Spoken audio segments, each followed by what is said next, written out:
Hello, blessed humans. Let's talk about the goddess Tara.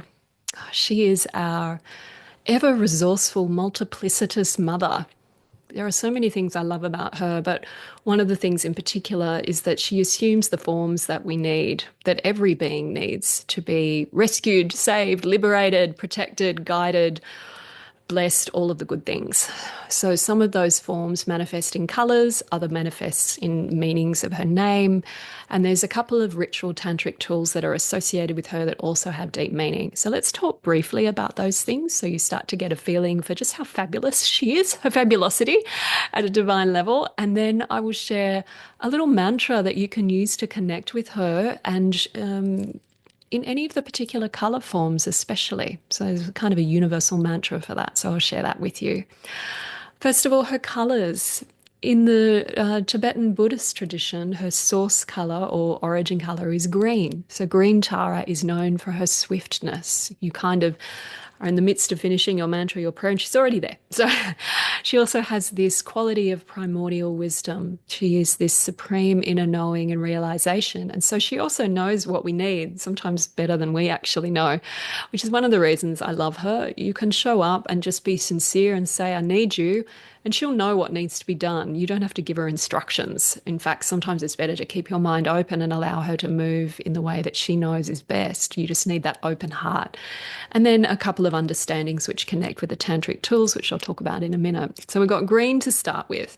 Then we've got the beautiful white Tara. She emanates rainbows. Sometimes she's associated with calming, pacifying, long life, good energy, abundance, all the beautiful calming things. One of the forms of peaceful deity is white Tara. So it's just this energy of incredible peace and equanimity.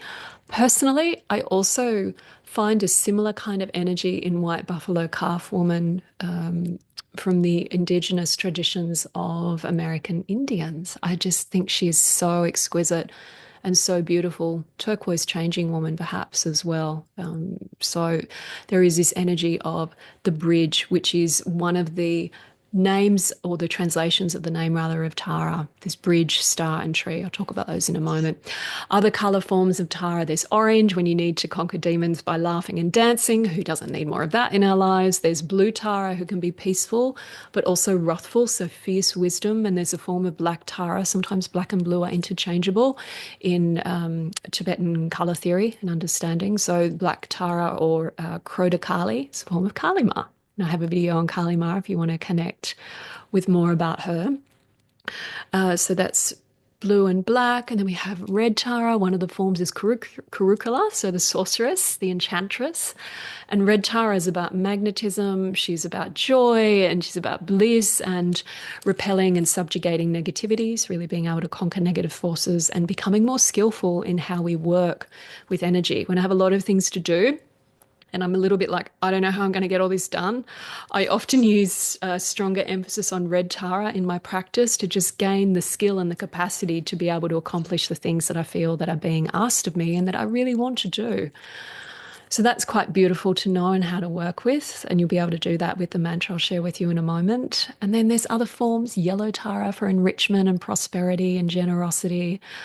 Oh, she's just really gorgeous and multifaceted, which you're probably starting to get a feel for. So I touched on the idea of the bridge, this idea of a goddess from a different tradition, the turquoise changing woman, who symbolizes this new cycle, the buffalo white buffalo medicine calf woman who is also about this kind of new era and bringing forth something that is more aligned with the heart and the higher truth of spirit.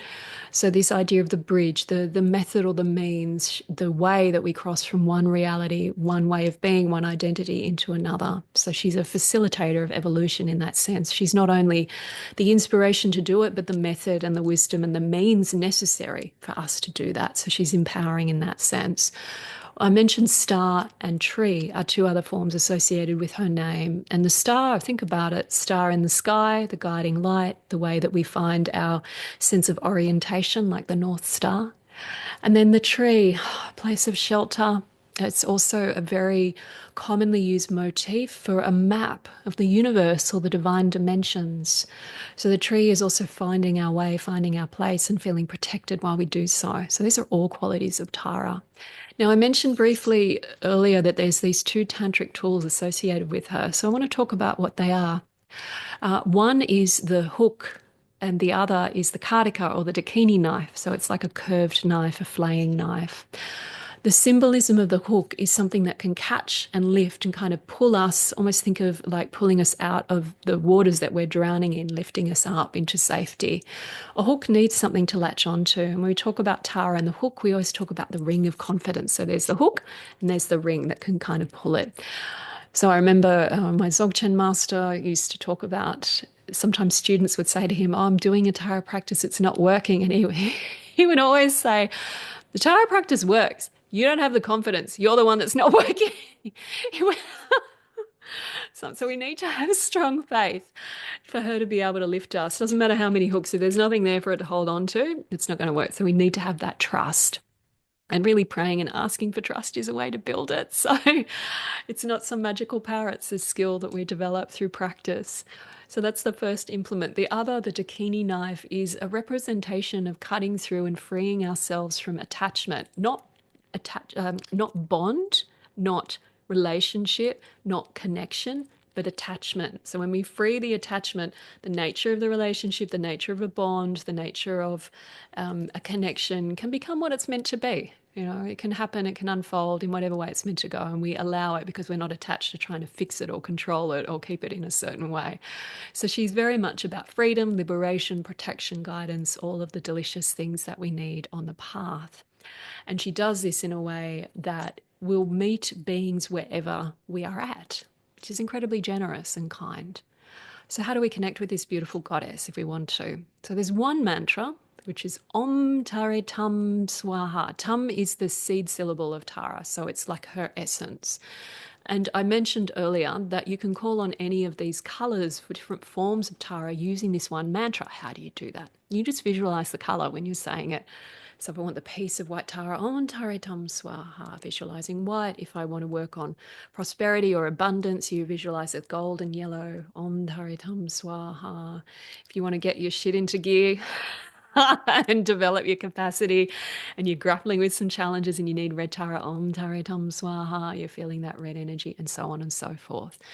If you're thinking, I don't know which color I need, maybe you do, but maybe you don't worry. Or you then just focus on the green, Om Tare Tum Swaha, because that is the source energy that everything else comes from. And Tara knows. She is wisdom, that she is the great knowledge.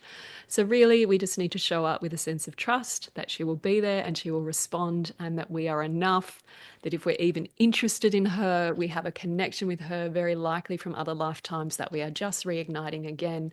We're all good. She's all good. We develop that ring of our confidence and we say the mantra with that sense of trust. I hope if you're interested in her, that's given you a way to connect and to deepen your practice. If you want more about Tara, I have a book called Crystal Goddesses 888, and she has her own chapter, and there's healing processes that exist in recordings as well. And I have a song dedicated to her on the Kuan Transmission album as well. You can hear some of her mantras, mantra for white Tara, orange Tara, and the Om Tare Tum Swaha that we've done today together as well. So that's some things you can play with if you want to go further. I hope that your journey with our beloved goddess, with all of her faces and forms, is something that brings you love, enlightenment, joy, and a sense of deep and abiding purpose. So much love from my heart to yours, dear ones. Namaste.